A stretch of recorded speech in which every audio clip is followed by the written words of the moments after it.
ابھی ہم بات کر رہے ہیں انویسٹمنٹ کی پاکستان کے اندر. وہاں پہ ہمارے یہاں جو سی پیٹ ہمارا فلیگ شپ پروجیکٹ ہے. جب مہاتیر محمد آئے تو یہاں پہ بھی چائنا اور ان کے درمیان میں کچھ پروجیکٹس تھے جن کو انہوں نے ری وزٹ کرنے کی بات کی ہے.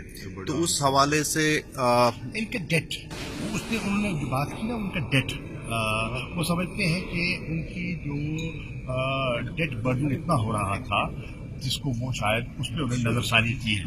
ہمارے ہاں وہ ایسا ایشو نہیں ہے. وہ اس کو اچھالنے کی کوشش کی گئی. جب ہم نے ایگزامن کیا تو ہمارا جو سی پیک کے پروجیکٹس ہیں, ہمارا جو کل ڈیٹ ہے اس کا تو آٹے میں نمک کے برابر نہیں ہے. دو سچویشنز کو آپ کمپیئر نہیں کر سکتے. اس سلسلے میں ہماری ان کے ساتھ کوئی بات ہوئی ہو کہ ہم کوئی رول پلے کر سکتے ہیں ان کے چائنا اور ملیشیا کے؟ کوئی اکنامک پیکج, کوئی انویسٹمنٹ آئے گی ادھر سے؟ انویسٹمنٹ کے بے پناہ امکانات ہیں. وہ انہوں نے انٹرسٹ سے نوٹ کیے ہیں کہ کن کن ایریاز میں ہم انویسٹ کر سکتے ہیں. $1 بلین, 1 ارب ڈالر یہاں سے ریمٹ ہو رہا ہے پاکستان.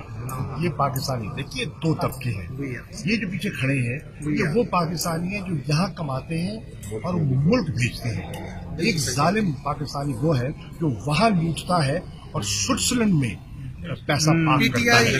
یہ ہے فرق.